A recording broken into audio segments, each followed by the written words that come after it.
Достар, сәлем барлықтарыңызға. Бүгін сіздермен бірге көкөністермен танысатын боламыз. Көкөністер бізде орыс тілінде овощи деп айтылады. Видеоны толық қарап шығыңыздар. Асқабақ, тыква, қызанақ, помидор, қияр, огурец, картоп, картофель,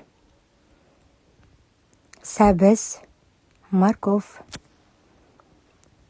орамжапырақ, капуста, баялды, баклажан,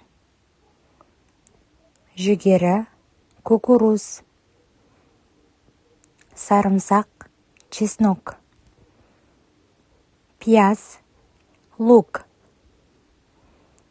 қызылша, свекла, қауын, дыня, қарбыз, арбуз, шалғам, редиска, саңырауқұлақ, грибок, кәді, кабачок, салат жапырақтары, листья салата, брокколи,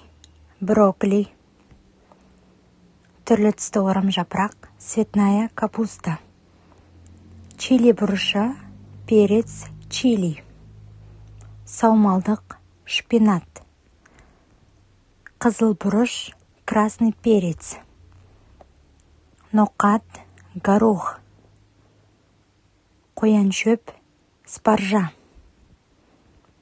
балдыркөк, сельдерей. Ал достар, бүгінгі біздің Білімгу YouTube каналына тіркелуді ұмытпаңыздар. Назарларыңызға рахмет. Сіздермен бірге Білімгу YouTube арнасы.